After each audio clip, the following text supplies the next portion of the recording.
반갑습니다. 대기업 시청자 여러분들, 그리고 많은 인텍플러스 주주님들. 인텍플러스가 2023년에 어드밴스드 패키지 관련해서 검사 장비 관련주로 묶이면서 상승세를 이어나가다가 어느 정도 조정을 받고, 최근에 이 지지 라인을 좀 하향 돌파하면서 이렇게 하락하고 있는데요.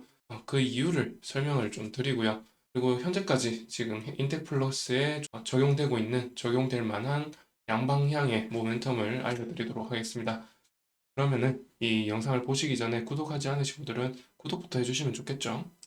차트를 보시면서 인텍플러스의 좀 지난 1년간의 어떤 흐름을 좀 말씀을 드리면은, 이 구간의 상승이 나왔던 이유는 TSMC를 향한 어드밴스드 패키지 관련해서 검사 장비 계약을 맺는 게 아닌가, 이런 기대감에 상승을 했었는데, TSMC랑은 계약을 못한 걸로 보이고, 그 이후로 23년 후반에 인텔과 계약한 걸로 보이고, 그 인텔과 계약함에 따라서 어느 정도 조정을 보였죠. 조정을 보였는데, 이 23년 전반적으로 반도체 업황은 좋지를 못했습니다. 좀 침체기를 겪었기 때문에 이렇게 조정을 보였던 거고요. 그 이후로 이 IDM 업체 삼성과 하이닉스의 감산 결정으로 어느 정도 그 디램과 낸드 플래시, 이런 반도체 칩들의 가격들이 조금씩 상승하면서 이 삼성과 하이닉스의 카펙스 회복에 따른 어떤 수혜를 입지 않을까, 이런 기대감에 또 상승을 좀 보이다가 4월 달 들어서 실적이 나오죠.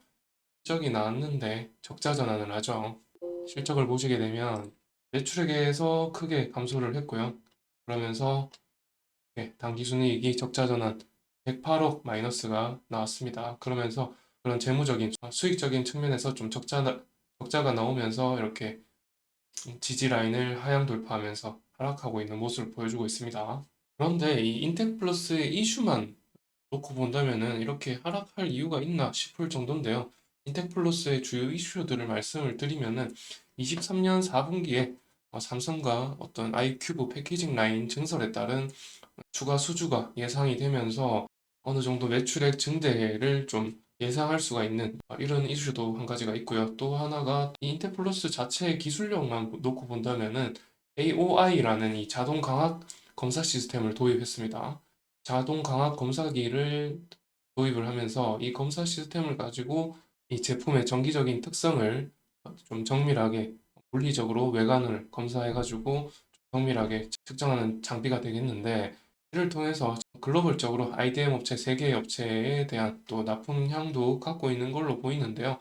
더불어서 이 반도체 패키징 분야에서도 어드밴스드 패키지 관련해서 고난도 기술을 갖고 웨이퍼의 이 표면 검사, 광학 검사 이런 걸 해서 기존에는 이 TSMC에도 테스트 장비를 납품할 수 있을 거라 생각을 했지만은, 인텔에 어쨌든 독점적으로 이 계약을 했기 때문에 그런 부분에서도 조금 이 긍정적인 모멘텀이 있을 텐데, 이렇게 하락을 하고 있습니다. 굳이 이렇게 하향 돌파해서 하락하는 이유를 꼽아드린 것이, 아까 말씀드린 대로 이 23년 기말 실적이 너무 좋지 않다. 그리고 이제 글로벌적인 영향이 또 있겠는데, 그걸 말씀을 드리면은, 우선 이 인텍플러스의 23년 기준으로는 EPS를 구할 수가 없겠지만, 22년 기준으로 평균적으로 1,500원 정도 나온다고 쳤을 때, 지금 주가가 3만 원 정도이기 때문에 거의 PER이 20배죠. 20배고, PBR 같은 경우는 거의 7에서 8배 정도 나오죠. 그리고 이제 글로벌적인 어떤 지표들을 보시면은, 이게 이제 나스닥에 상장돼 있는 세미컨덕터 ETF입니다. 엔비디아라든가 ASML이라든가 이런 글로벌적으로 유명한 기업들이 25개 기업이 이제 포함이 되어 있습니다. 이 기업들의 ETF가 되겠고, 지금 여기서부터 변곡점을 맞이해서 하락세로 전환을 했죠. 밸류에이션적인 부분에서 반도체 업체들이 전체적으로 고평가, 이 실적에 비해서 너무 고평가 아닌가 하는 인식들이 좀 많이 팽배해졌습니다. 그런 점에서 지금 반도체 업종들이 전체적으로 밸류에이션 조정을 받는 분위기고요. 지금 이 업체들이 밸류에이션이 많게는 뭐 10배 이상씩 이렇게 매겨져 있거든요. 그런 점을 생각해 봤을 때 밸류에이션이 실적이 뭐 좋은 것은 당연히 뭐 예상되는 바이나 실적에 비해서 너무 고평가다라는 인식이 있는 것이고, 그것에 따라서 이제 밸류에이션이 좀 조정이 되고 있는데, 아까 보셨다시피 인텍플러스는 15배, PER이 15배죠. 그리고 PBR은 거의 7배에서 8배 정도잖아요. 그런 점에서 23년에 이 당기순이익이 적자가 나왔음에도 이런 세계적인 밸류에이션 재조정 흐름에 많이 영향을 받을 수밖에 없겠다. 이런 말씀을 드리는 거고요.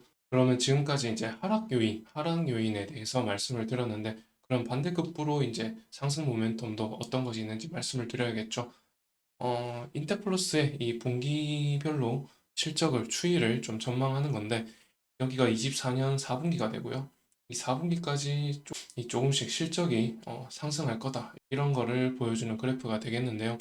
거기에 이제 반도체 외관 검사, 미드엔드 검사 이런 것들이 이제 주요하게 매출 비중을 차지하고 있죠. 그런데 이제 제가 한 가지 또 말씀을 드리고 싶은 게 뭐냐면, 이제 반도체 외관 검사에 아까 말씀드렸다시피 이 TSMC에 계약될 뻔했던 어드밴스드 패키지 관련된 검사 장비 관련해서의 내용인데, TSMC는 2.5D죠.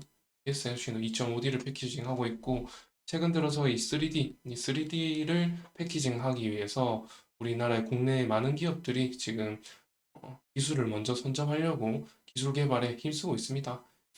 여기에 이제 사용되는 본딩 방식이 하이브리드 본딩 방식인데, 하이브리드 본딩 방식은 2.5D 본딩 방식과는 다르게 그 인터포저, 2.5D 방식은 인터포저 위에 칩들이 올라가고 일체형으로 정기적인 연결이 되죠. 일체형으로 연결이 되기 때문에 그래서 좀 더 빠르다 이런 말도 있고, 사진을 보여드릴게요. 이게 이제 2.5D 패키징과 3D 패키징의 차이가 되겠는데요. 딱 보시자마자 이제 부피 차이, 크기 차이가 좀 나죠? 이 정도의 차이가 납니다. 이거는 수직으로 연결이 되는데 범핑이 필요가 없다고 하고요.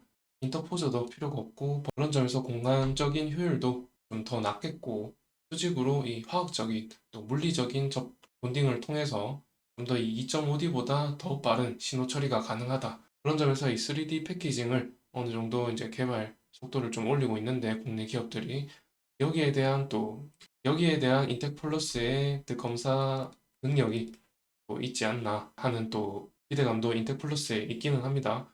이런 이제 하이브리드 본딩 패키지, 3D 패키지에 대한 검사가 조금 가시화된다면은 인텍플러스의 어떤 주가 상승 모멘텀이 되지 않을까, 이런 한 가지 또 예측도 말씀을 드리는 거죠, 제가. 자, 그러면 이제 차트를 보시면서 좀 결론을 내보면요. 실적에 비해서 조금 고평가가 아닌가 하는 이런 글로벌적인 인식에 의해서 조정을 받고 있는 이 상황에 인텍플러스도 어느 정도 영향을 받는 것 같고요. 그렇다면은 앞으로의 실적이 굉장히 중요한 모멘텀이 될 것이라는 말씀을 드리는 거죠. 그리고 그 실적에는 HBM4 관련된 어떤 검사 장비 개발이라든지 검사가 가능하다든지 뭐 이런 이슈가 터진다면은 상승 모멘텀이 될 것이다 라는 말씀을 또 들어봅니다. 그러면은 종합적으로 판단을 잘 하셔가지고 정리를 잘 하셔서 투자 계획을 세우시면 좋겠습니다. 그러면은 여기서 영상을 마치도록 하고요. 다음 시간에 또 새로운 영상을 또 새로운 이슈로 찾아뵙도록 하겠습니다. 감사합니다.